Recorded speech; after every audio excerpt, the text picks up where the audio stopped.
Ashamaar kafuunii akkam jirtanii kabajamtoota fi jaalatamtoota chaayinaa laayyaantoo sirraa jiru jalatti argamtan nagaan kun bakka jirtantis naa qaqqabu bakka jiraattanii bakka eeggamtanii yoo eegdan isiniin jechuun jaaladhaa. Egaa ka har'a meeshaa tokkoon qabadhee karaa keessan dhufee baay'ee meeshaa kana guyyaa jalqabaatan bitee tanaan dura bitee hin beeku. Meeshaalee baay'ee biteera.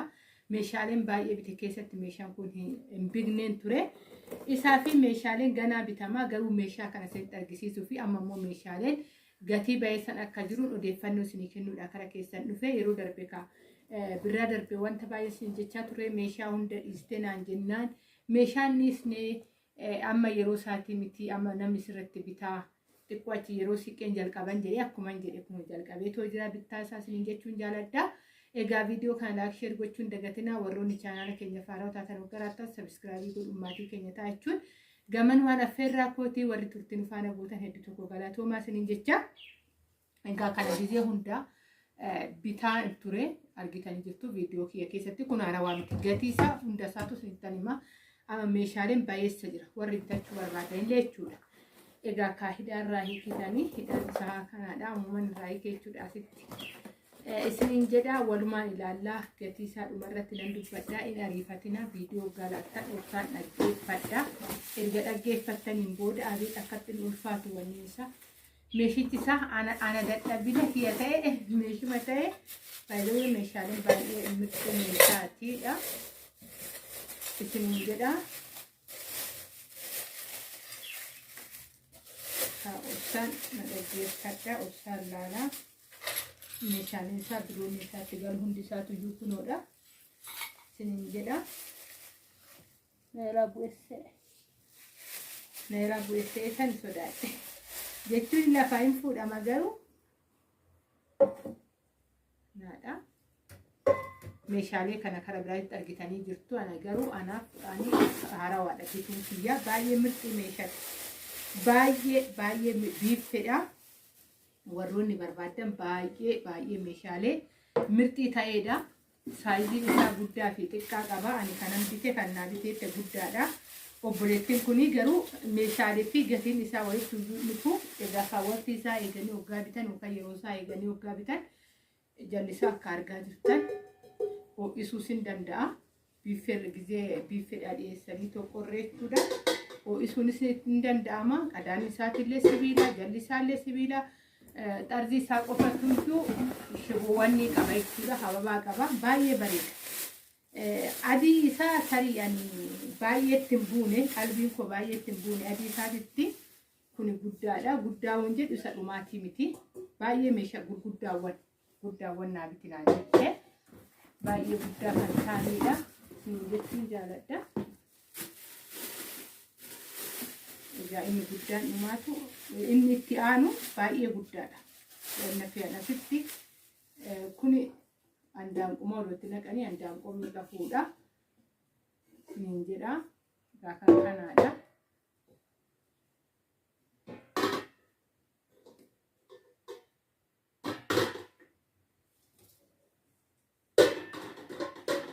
Meeshaaleen kun baay'ee bareeda.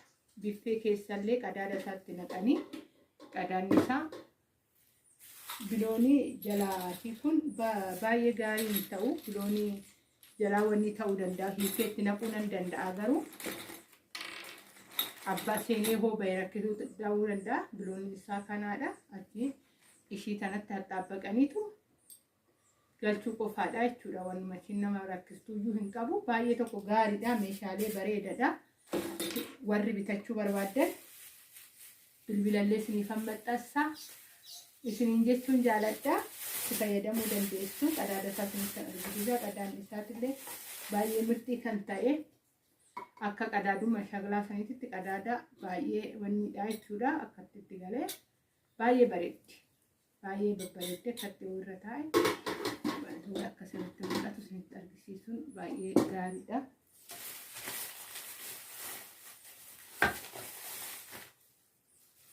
Meeshaa bitteen xumurre obboleettiin kooyi garuu meeshaa kana yeroo jalqabaatiif waan an bitee kan ani qabadhee too kara keessan dhufe malee ganaa meeshaa baay'ee jechuudha.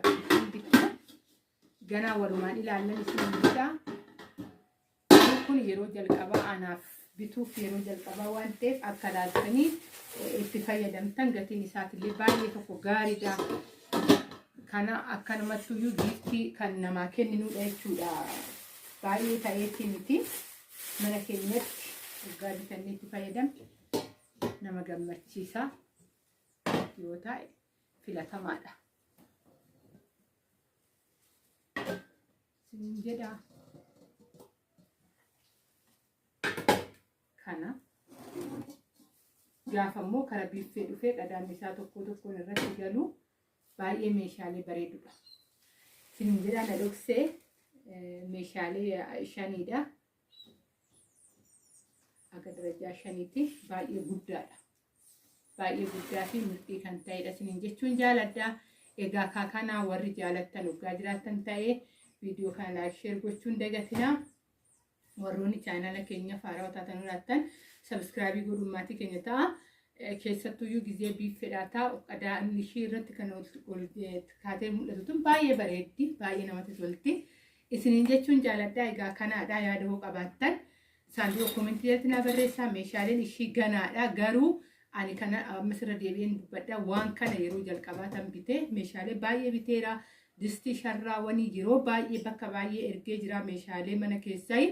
Garuu kan ammoo yeroo jalqabaatiifan bitee isiniin jechuun jaaladha. Baay'ee meeshaa gaarii fi bareeda ta'edha. Gatiin isaa 5,500 isiniin jechuun jaaladha. Gatiin isaa baay'ee saddeeta fudhadhaan. Ani akka gootti akka meeshaalee biyya keessatti fi meeshaaleen isaa kwaalitii akka ta'e baay'ee gaariidha. Jedheeta fudhadhaa. Dookaa tarii fuulduratti immoo kana caalaa waddaduu danda'a.